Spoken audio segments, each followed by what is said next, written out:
You're standing barefoot in a blood-warm chapel, wearing the same white veil you wore just months ago, only this time you're marrying your husband's killer. The same hands that strangled your king now cradle your chin with tenderness. You feel the wet press of his lips on your forehead, and behind you, the priests chant like nothing ever happened. The scent of incense masks the rot of a rushed funeral. Your fingers still tremble from that night, but the crown does not care about your grief. It has simply changed heads, and you are now expected to smile for it. You are 17 when they lace you into your wedding gown in an ocean of ivory satin, stitched by hands that never knew the weight of such silk. You've never met the man you're marrying, only seen the royal portrait they sent, where he sits, still as marble, crown tilted, mouth pressed into an unbreakable line. His name is Prince Alaric, heir to a kingdom with 1,000 chimneys and no warmth.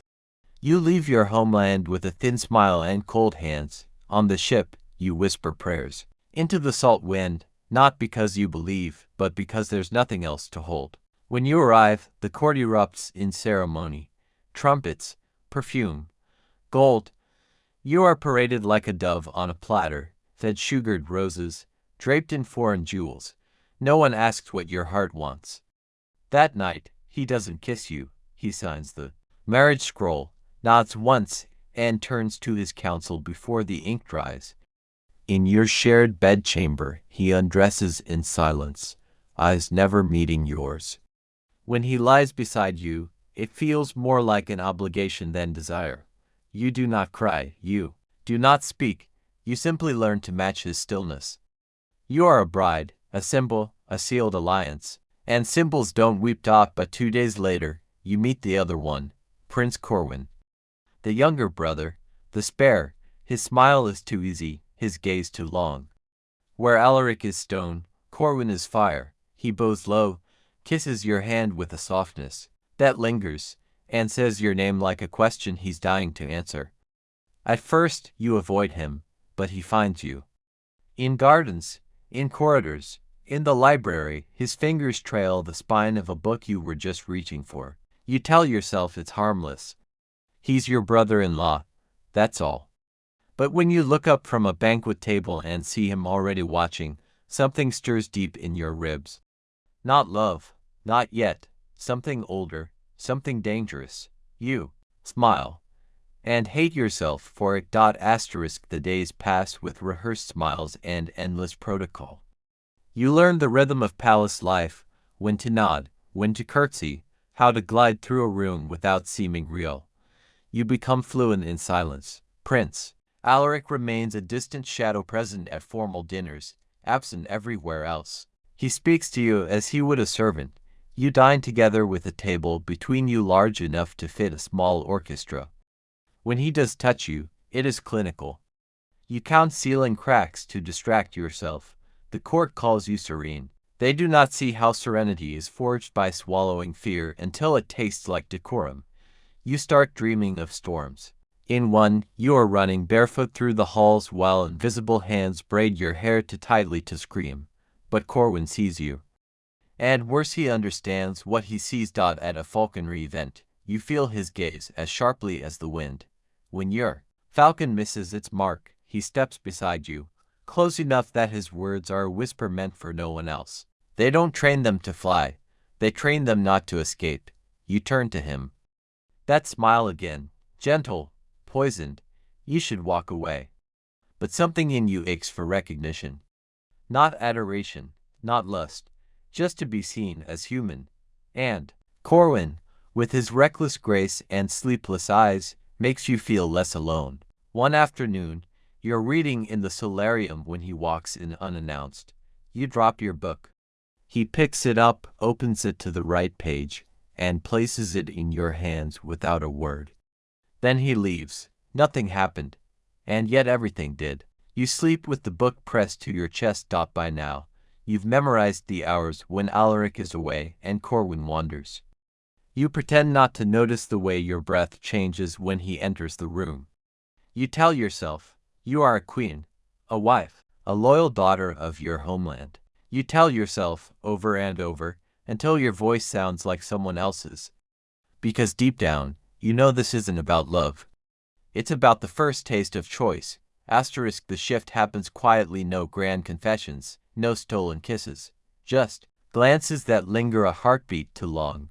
A brush of fingers when a goblet is passed. You notice how Corwin never bows too low, how he dares to meet your eyes in full view of the court. It becomes a secret dance, choreographed beneath layers of etiquette and restraint. Your maids begin to whisper, not with malice but with curiosity. They've seen queens fall in love before, but rarely with the wrong prince. You begin to loathe the mirror. It shows a woman draped in pearl and gilt. You try to be loyal, to forget the warm weight of Corwin's gaze.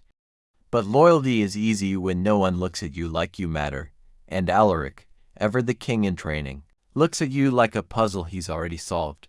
One evening, during a masquerade, the world shifts. You're wearing a golden mask, your breath hot beneath the silk. Music swells, laughter rises, and then he appears. Corwin, unmasked, watching from the edge of the ballroom like he's the only one who knows you're suffocating beneath lace and protocol. He doesn't approach, he waits. You find yourself stepping off the dance floor, into the shadows where candlelight doesn't reach. For a moment, the two of you just stand there silent, inches apart. You feel the heat of him before he even moves. Does your mask hide you, he murmurs, or protect you? You don't answer, because the truth is, it does both. And then he's gone, disappearing into the golden crowd before you can inhale again. You stand there, trembling, not from fear but from recognition. The line between right and wrong has blurred, and the palace suddenly feels smaller, more dangerous. That night, in bed beside your husband, you stare at the canopy and wonder how many queens have lived this exact moment. Not in love, not in rebellion, but in between. You feel the weight of a choice that hasn't been made yet. A choice that isn't really yours to begin with. And somewhere in the corridors of the palace, you know he's awake too, haunted by the same fire you're now trying desperately to bury. It begins with the smell, bitter, metallic, wrong. You wake to shouts in the corridor, footsteps like thunder, and the sound of something breaking far away. Your maid bursts into the room, pale as milk, lips trembling. She doesn't speak. She just hands you a robe. The hall is chaos, guards running, ministers whispering, the high steward sobbing into his hands. You are led, not told, down the grand staircase, past the bronze Volve statue that always watches, into the king's private wing. The door to his chamber is ajar, swinging gently, as if someone just left in haste. And then you see it. Alaric lies, sprawled on the floor beside his bed, one boot half removed, eyes wide open. A trail of blood trickles from the corner of his mouth. His face is the same as always, stern, unreadable, but now it's forever frozen. The physician kneels beside him, murmuring prayers instead of diagnoses. A crushed goblet lies nearby, its silver twisted like a scream. You don't cry. You don't collapse.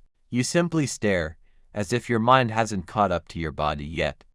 Only when someone gently guides you out do you realize your hands are shaking. That's when you hear it, the faintest sound behind you, barely a breath. You turn, and standing, just beyond the archway, half in shadow, is Corwin. His expression is unreadable. That night, the kingdom goes still. Bells toll. Black drapes are hung from windows. Courtiers lower their heads, and you sit in the morning chamber, surrounded by silence and lavender oil. Your dress is heavy with jet beads. Your body feels hollow. No one dares mention poison. No one speaks the word murder, but it hangs in the air like smoke.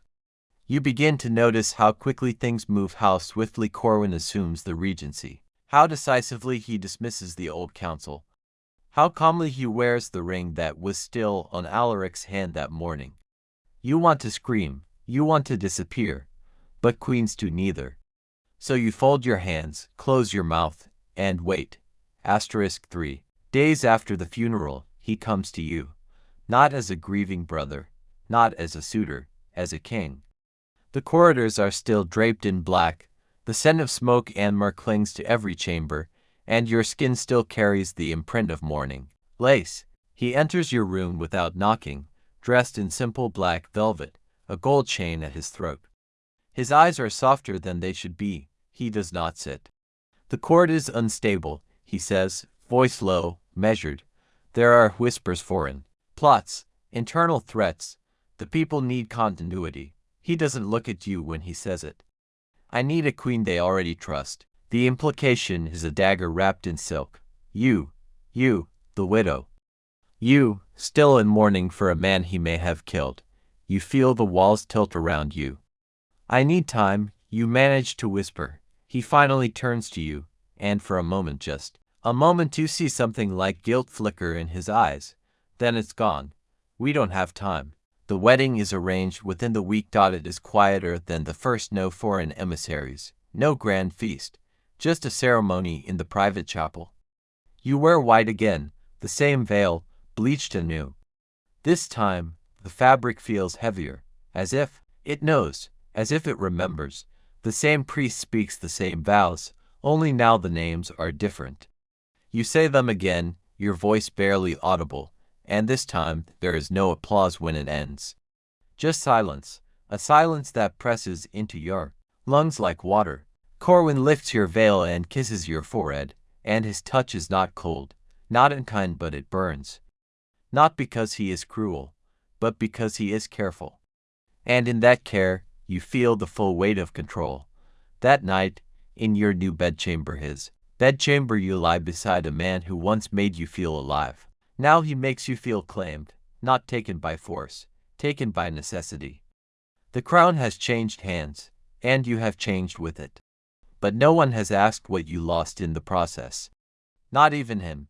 The palace adjusts quickly, as if nothing has happened. Ministers bow a little deeper. Servants learn to address you with a new title. You move through the halls like a wax figure, perfectly composed, yet hollow beneath the surface.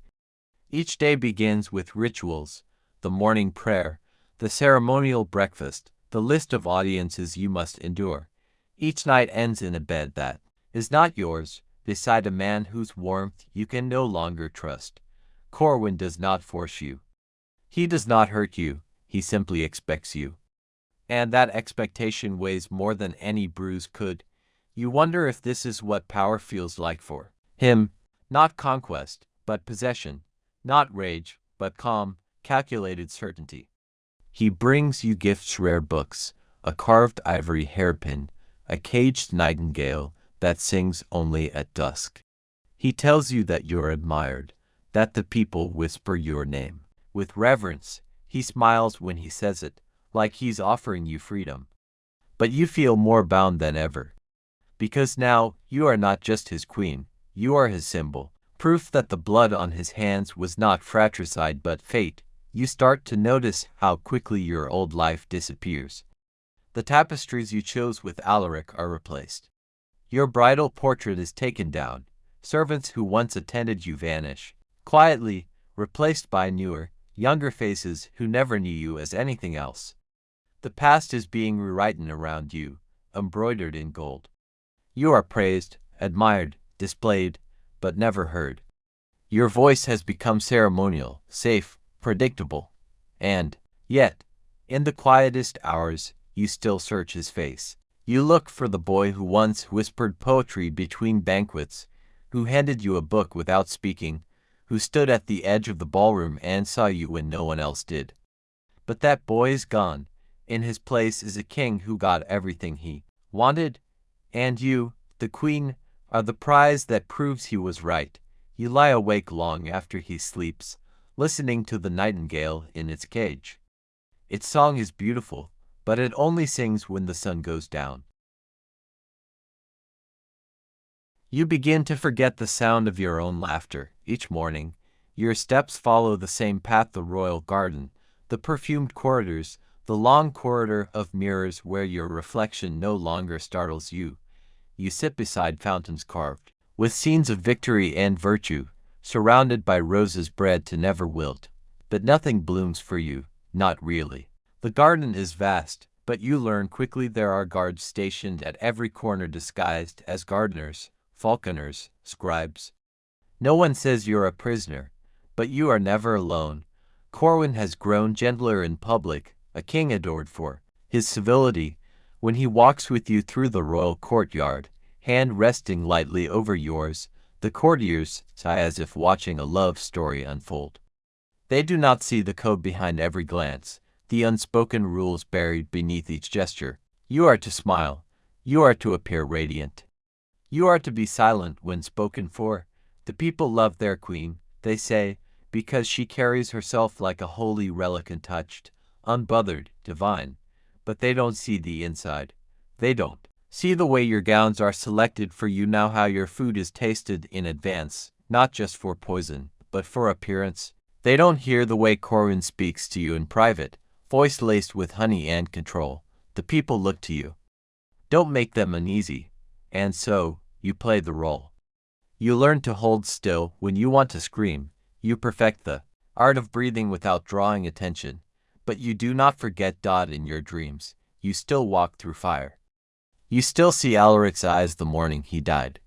And you still feel that moment of pause when Corwin stood in the hallway, watching. You grieve. He has never spoken of it, neither have you.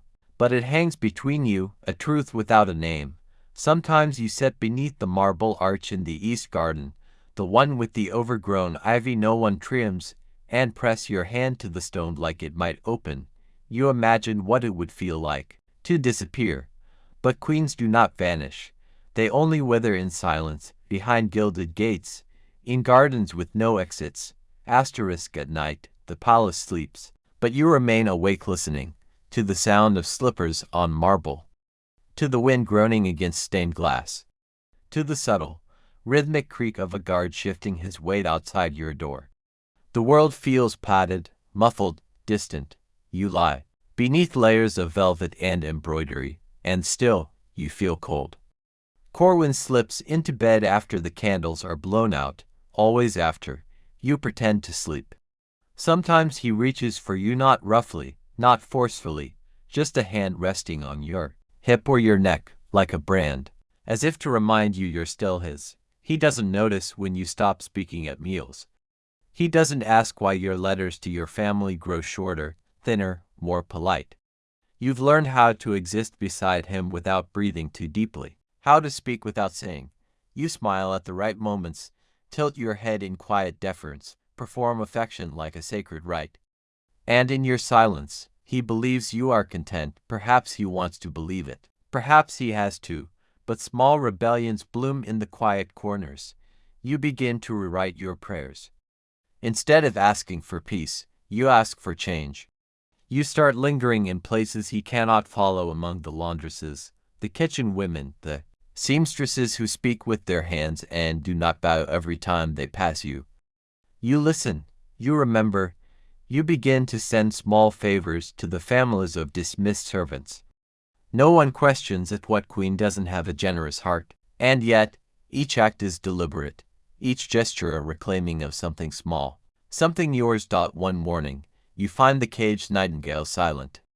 You open its door. It does not fly. It sits on the perch, blinking at the light, chest fluttering, but it will not leave.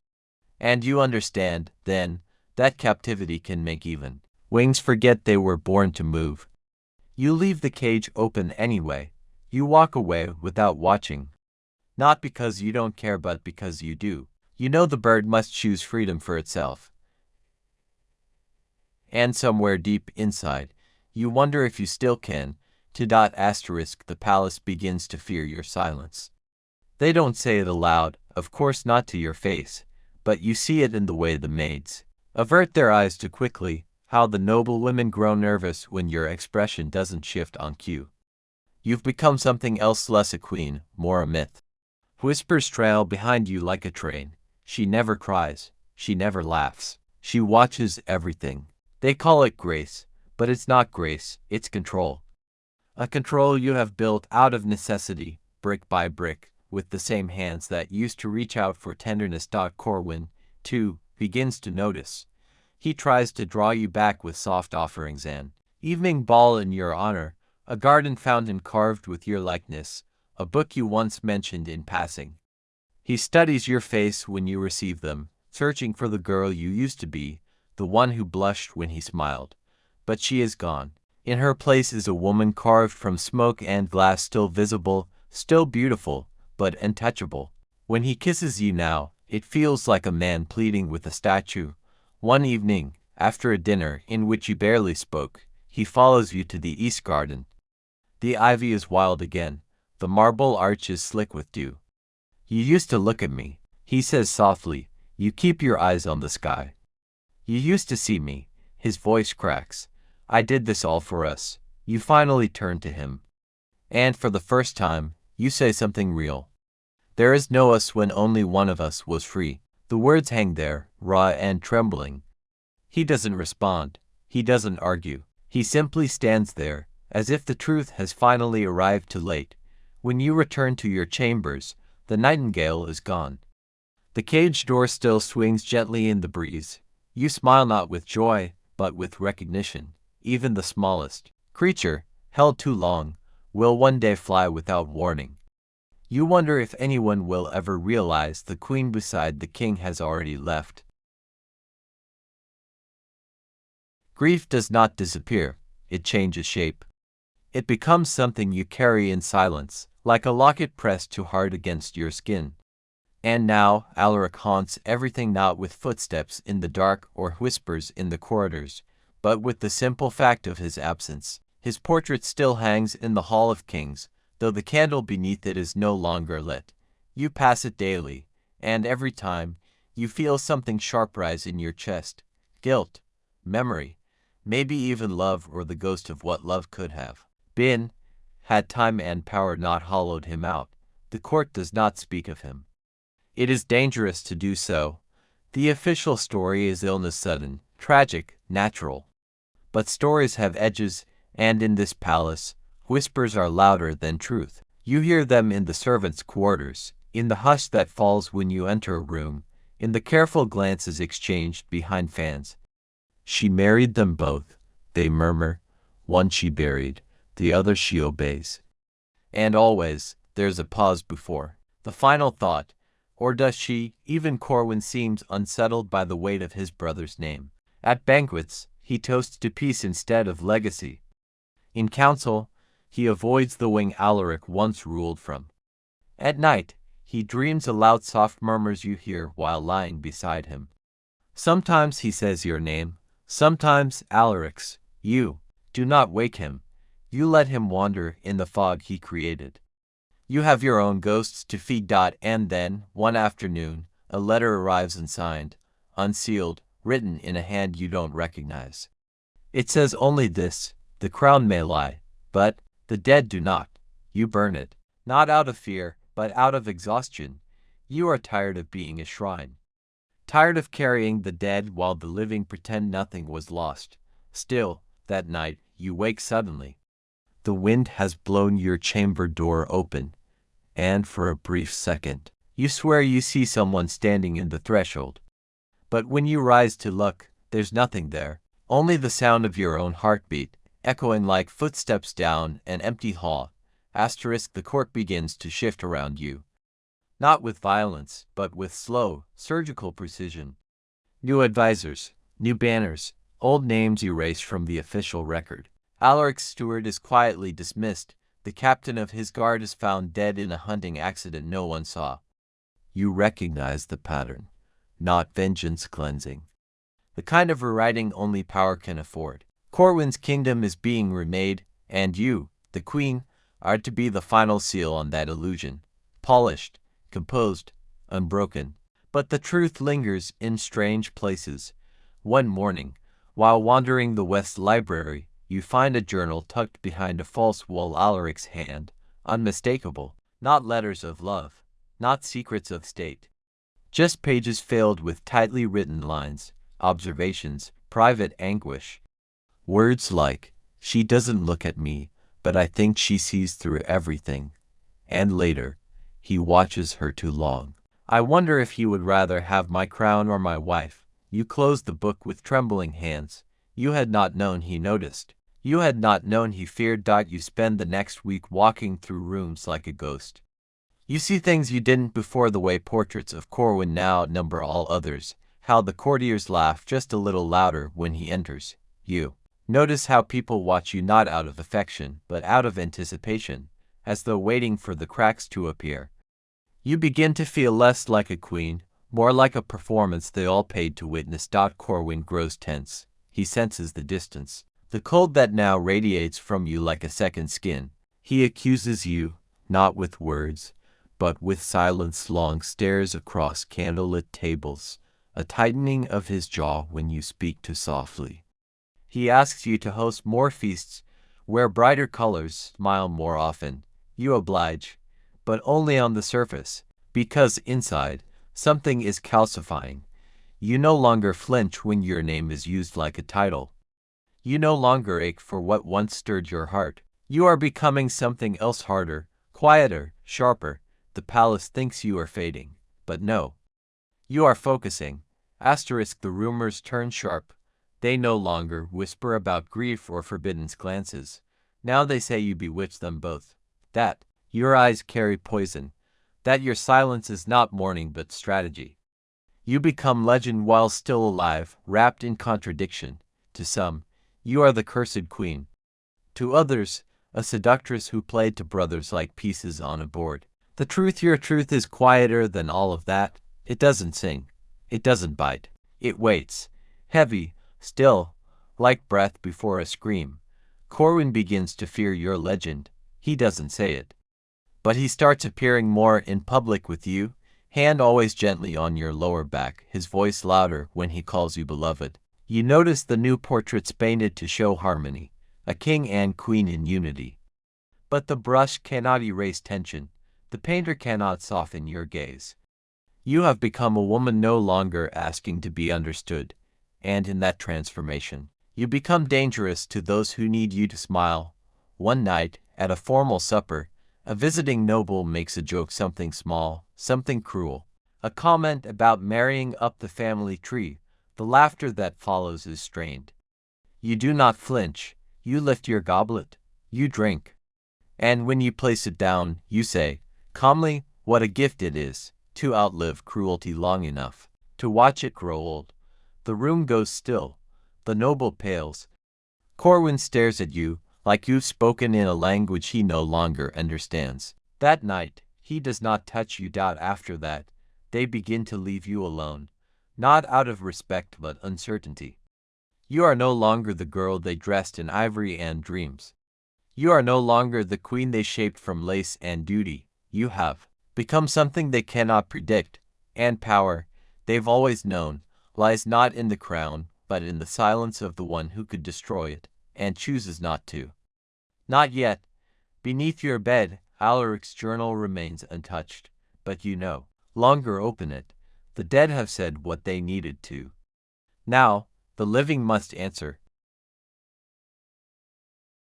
You wake before dawn now, not out of fear, not even out of habit, but because silence is clearest when the world is still. The palace sleeps, and in those hollow hours before sunrise, you are alone in a way you never were as a bride, a widow, or a queen. You walk the corridors barefoot, trailing your fingers along the cold stone walls, and nothing echoes back, not footsteps, not breath, not regret. You pass the great hall, where musicians once played for your wedding, and the eastern chamber where Alaric used to meet with his ministers. They are empty now, not abandoned, just irrelevant. The past no longer lives here, only memory does. You've stopped speaking in public. At first, it was subtle. You shortened your responses. Let Corwin speak for both of you, smiled instead of replying. Then came the first full day of silence during a diplomatic reception. The ambassador bowed. The crowd watched. You said nothing. Just nodded once, held his gaze, and moved on. Whispers followed you for days, but no one dared confront you. Because they don't know what silence means when it comes from a woman trained to please. They think it's sadness or defiance. But it's neither. It is control. Corwin tries to coax it out of you. He takes you writing, invites poets to recite beneath your balcony. He fills your chambers with lily, your least favorite flower. He asks gentle questions in private, waits patiently. But he has learned the hard way. A crown can command armies, but it cannot command a woman who no longer wishes to be heard. And you are not angry. That is what confuses them most. You are not cold or cruel. You smile when spoken to. You bow with grace. But the core of you, the part they once bent into compliance, has gone unreachable, not shattered, not wounded, simply closed. Like a book too dangerous to be read again. In silence, you find yourself not the queen they crowned, or the bride they traded, but the woman beneath the layers. The one who sees everything. And now, with every quiet breath, you write a new chapter they will never be able to erase. Time moves differently now. Seasons change, and you mark them not by festivals or court ceremonies, but by smaller things: how the ivy climbs higher on the east wall, how the sunlight shifts in the hall of mirrors, how your reflection grows stiller each day. The world outside the palace continues as it must: wars, treaties, births, betrayals, but within these walls, you have become something immutable. Not forgotten, just untouchable. Your silence becomes legend.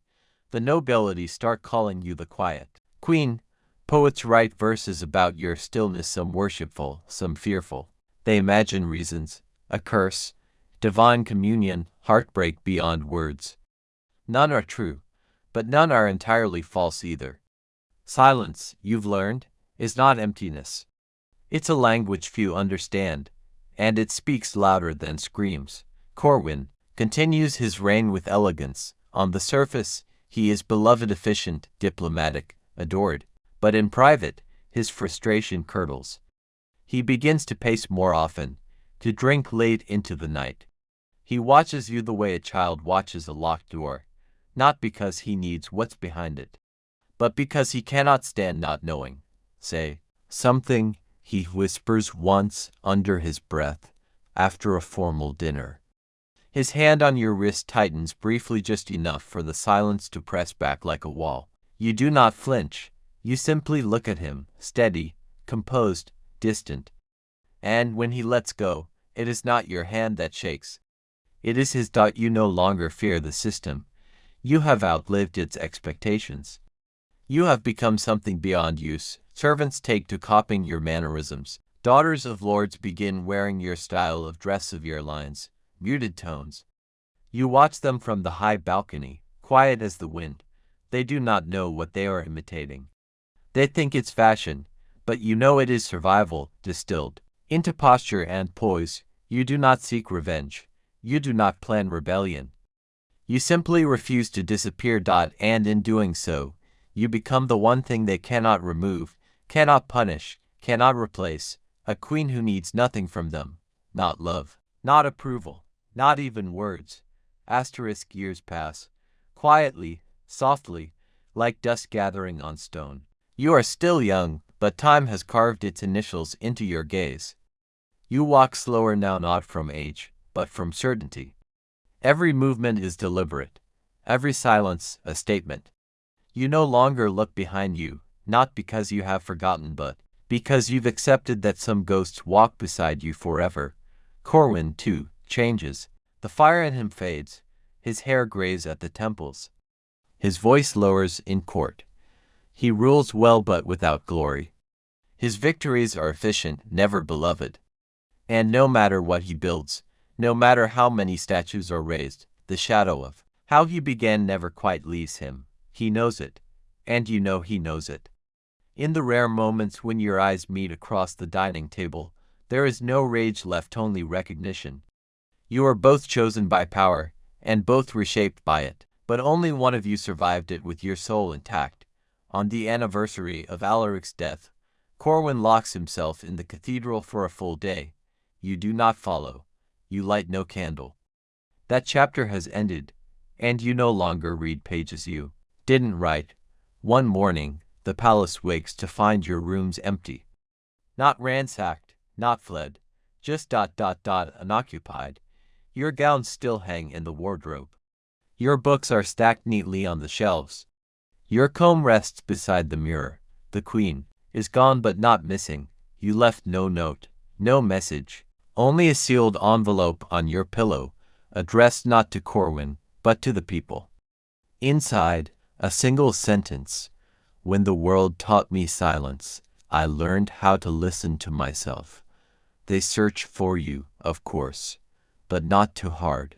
Some say you joined a convent by the sea. Others whisper that you returned to your homeland, walking barefoot through its gardens like a girl again. But the truth is simpler than all that. You were never truly theirs to begin with. So, in the end, they wrote her name in gold but never knew her. They crowned her twice, paraded her through velvet halls, sealed her into history as a loyal wife, a quiet queen. But what they couldn't bury beneath jewels and titles was the truth. She was never theirs. Not her voice, not her choices, not even her silence.